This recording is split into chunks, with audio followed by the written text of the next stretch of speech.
Have you ever felt something coming before you even knew why?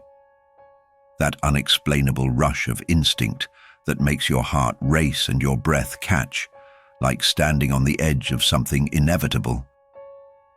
A creeping premonition that tightens around you before it even makes sense. That's exactly what Tomas felt one late afternoon, when heavy clouds began swallowing the sky above his small town. He was just 8, standing beneath the worn awning of a corner bakery, listening to the steady rhythm of rain. It poured in thick sheets, carving small rivers into the sidewalk.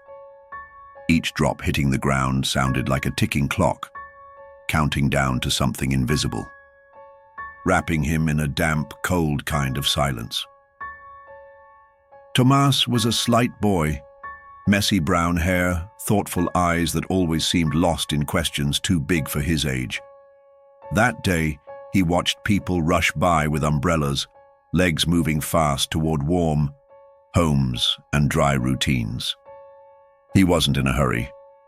He was just waiting out the rain, ready to walk home to a place where life was small and safe. But then, from the corner of his left eye, something moved. Slowly. A figure emerging from the shadows, dragging its feet, as if it had all the time in the world. A shiver ran down Tomas's spine. The man approaching looked far too old and fragile to be wandering alone in a storm like that. His soaked clothes clung to a thin, bent frame. A tangled beard dripped water over a face lined with deep scars and folds, like pages torn from a forgotten book. But what truly froze Tomas were the man's eyes. They weren't tired or lost. They were sharp, alive. And they held something between wisdom and warning.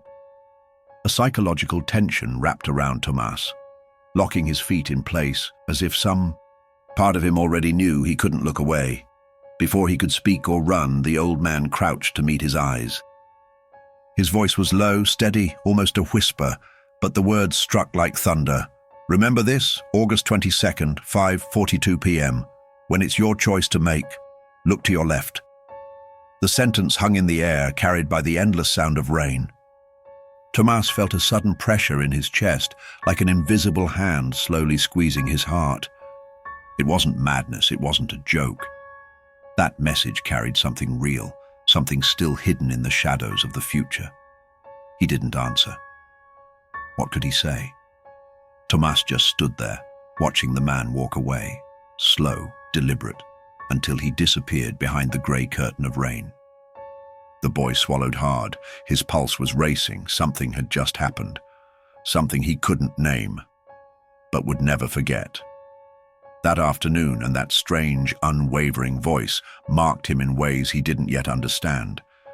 It felt like a warning, a subtle foreshadowing of something waiting far ahead.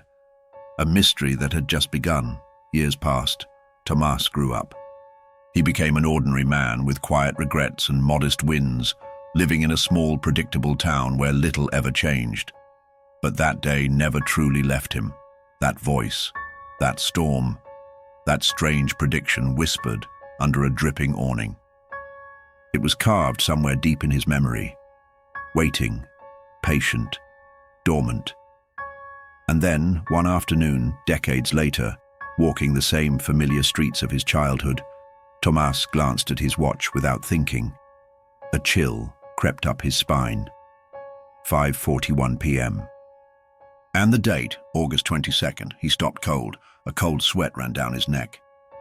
After all those years, the moment the old man spoke of had arrived, right on time. And in that exact second, a sudden, overwhelming sense of unexpected consequence took hold. The air thickened, and a mystery, older, darker, deeper than he ever imagined, began to rise. You're in Tales of the Watcher, where fates are glimpsed, not told, and every step you take is seen by eyes you'll never meet. The air hums with secrets, daring you to listen.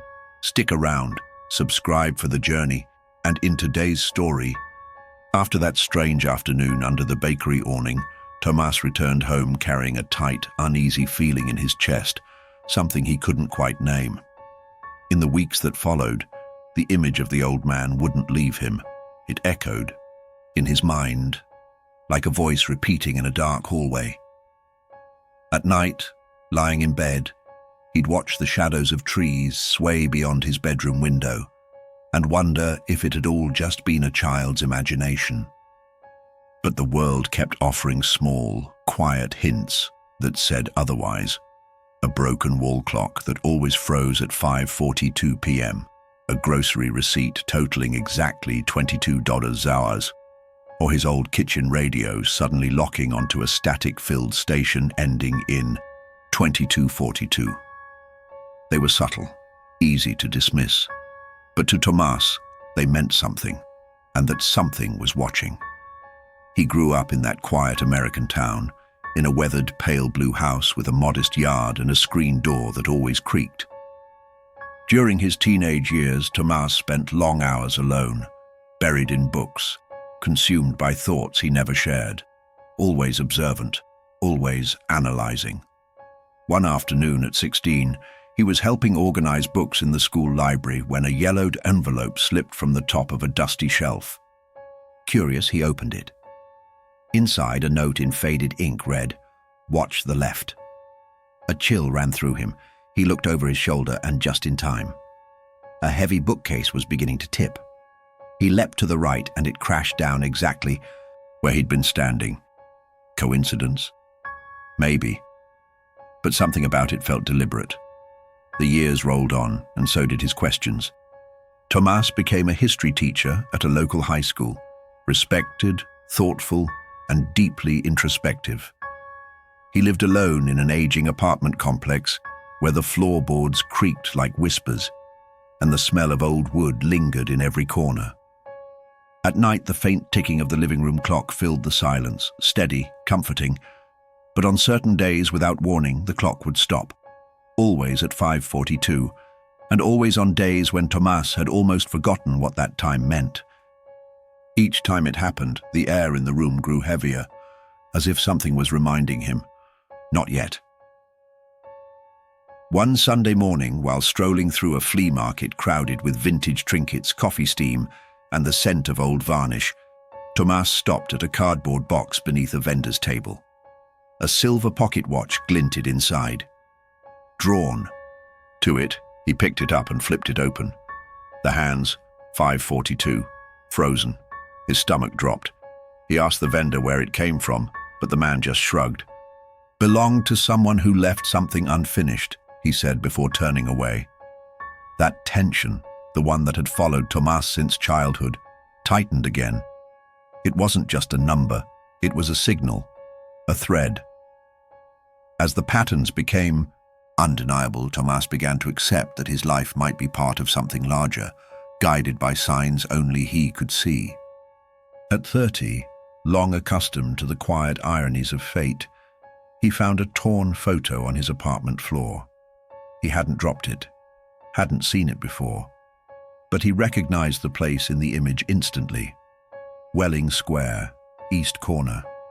On the back, a scribbled note in shaky handwriting read, September 19th, 11:11 a.m. It meant nothing specific, but it sent a cold wave through his spine. Another date, another time. Another warning dressed like an accident. Then, one evening, walking home under streetlights that buzzed faintly in the warm silence, he saw him, an old man sitting alone on a bench across the road. Tomas froze. His pulse spiked. That face. It hadn't aged a day. The same eyes, the same stillness, the same weight. The man stared at him, not moving, not blinking, as if time had paused around them. And just as suddenly as he appeared, he vanished. Gone without a sound. Leaving. Tomas standing in the dark with one deafening certainty. The mystery that had haunted him for a lifetime was about to reach its turning point. In the days that followed that unsettling encounter, Tomas found himself consumed by a desperate need to make sense of everything. He sat on the cold floor of his living room, surrounded by old boxes and scattered papers, digging through the past as if it might offer a way forward. Faded photographs, yellowed letters, forgotten notes. All of it seemed to orbit around the same haunting sequence of numbers. Then he found it, a worn leather journal tucked at the bottom of a box. It had belonged to his grandfather, who had passed decades ago. With trembling hands, Tomás opened it at random, and there it was. One line that sent a jolt through his chest. August 22nd, 5:42 p.m. The day everything changed for me. It felt like the walls around him tightened, as if the room itself were collapsing into him, pulling him into a psychological claustrophobia he'd never felt before. Each page he turned deepened the growing mystery.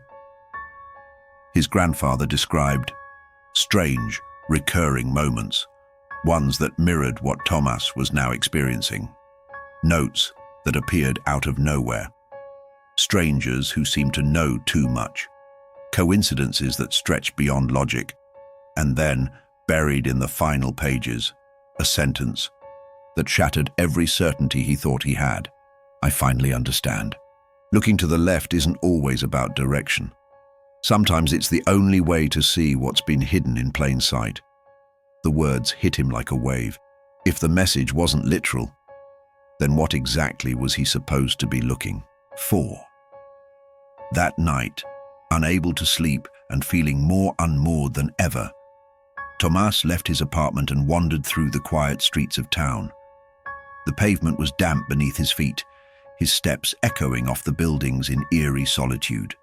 Street lamps flickered above, casting long, warped shadows that followed him without sound. Then, footsteps, fast, close. He spun around. Nothing. Just the dense silence of early morning. Heart pounding, breath sharp. He turned back and froze. To his left, almost hidden in shadow, was an antique store he'd never noticed before. Its crooked sign creaked slightly in the wind.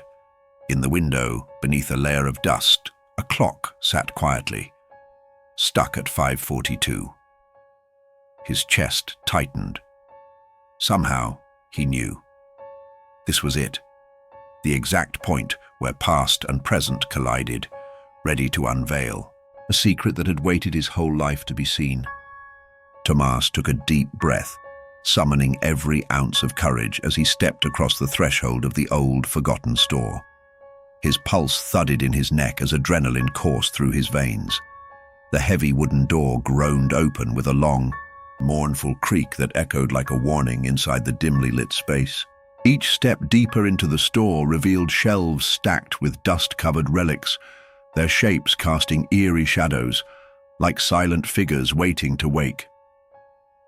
The air was thick with a peculiar scent, a blend of moldy paper, aged wood, and something metallic, like the room itself had soaked in untold stories over decades of silence. Moving slowly between the narrow aisles, Tomás scanned the space until his eyes landed on something familiar. Hanging near the back wall, a vintage clock sat frozen, its hands locked precisely at 5:42 p.m. His chest tightened. A cold bead of sweat trickled down the back of his neck. He reached out to touch it, but before his fingers made contact, a gravelly voice pierced the quiet, emerging from the shadows behind him. I knew you'd come, Tomás. His name, spoken so clearly it froze him. He spun around fast, dizzy with tension, barely able to hold his balance beneath the weight of what he was feeling. There he was. The old man. The exact same man from all those years ago, unchanged. His figure stood under the low, flickering light, face lined like a weathered map. The glow carved deep shadows across his features. But it was the eyes that struck hardest, still sharp, still knowing, still terrifyingly still. Without breaking eye contact, the man spoke again, calm and steady. When the choice is yours, don't forget to look to the left. At that precise moment, a dull thud broke the oppressive silence, followed by a harsh, violent shatter, glass exploding, wood cracking. like the very walls were folding inward. The space trembled. Tomas jumped instinctively to the right. A shelf crashed down right where he had stood, flinging debris and glass in every direction. The store erupted into chaos. The floor trembled, items toppling one after another like dominoes. He stumbled, landing hard on broken glass, pain shooting through his left arm. Through the dust and noise, he caught a glimpse, the old man, completely still, unmoved in the storm of destruction, watching, silent, almost like a statue daring the danger to reach him. His vision blurred, the noise faded, darkness closed in like a heavy curtain. When Tomas woke minutes later, everything was quiet. Too quiet. His body ached all over. Around him, debris, shattered shelves, broken clocks, and torn books. He sat up slowly, gripping what remained of a support beam. The room had gone still, eerily still, as if time itself had stopped at the height of the destruction. Dust floated in the air like mist, revealing tiny details that had been invisible before. Scanning the wreckage, something on the floor caught his eye. A crumpled piece of paper, half lit by a sliver of light coming through a cracked window pane.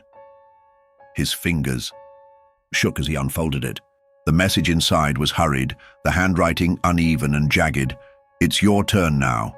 Welling Square, East Corner, September 19th, 11:11 a.m. Don't let her enter the store." The words hit like a jolt of electricity. A chill gripped his spine. Who was she? What would happen if he didn't stop her? As Tomas rose, dizzy from the weight of the moment, he looked around once more. The man was gone. Again, no trace, no sound. Just the lingering certainty that this wasn't over. That message wasn't the end, it was the handoff, the beginning of the next chapter. And now he wasn't just a witness. He was part of whatever this was, a bearer of something he didn't yet understand, but that was already watching his every move. The days that followed carried a strange weight, a disorienting blend of relief and guilt that Tomas couldn't quite define. Back in his quiet apartment, wrapped in an atmosphere that felt heavier with each passing hour, he replayed the events of that night over and over. What exactly had the old man meant with such a specific premonition? Why that time? Why that store? He had survived, yes. But the thought of her, the woman mentioned in the note, clung to him like fog. The closer the date came, the more that psychological tension built inside him, like something tightening by the hour. Sleepless nights became his routine. He sifted through the items he had managed to salvage from the ruins of the antique store, searching for clues, hidden symbols, codes, anything that might explain the chain of strange, unsettling events. And then, tucked inside the wreckage, he found it again. The old clock, frozen at 5:42 p.m. He turned it over. Faintly etched into the back, nearly worn away with time, was a phrase that sent chills through his spine. Every choice echoes. Don't let it repeat. The words rang through his thoughts like a warning, not just to him, but to anyone whose path this mystery might cross. This wasn't random. This wasn't over. Tomas now understood. The message was his to carry. Just like the old man had once passed it to him, it was now his turn to become the messenger, an unwilling vessel for something far bigger than himself. But the questions remained sharp and urgent. Who exactly was she? And what was inside that store? At Welling Square that must never be entered? One thing was certain. This story didn't end here. That quiet certainty followed him everywhere. A presence, a pull, a whisper that this wasn't the final page, just the next chapter, and now it's your turn to wonder. What would you do if you had the chance to rewrite the past? Leave your theories in the comments, because maybe, just maybe, next time, you might be the one being watched.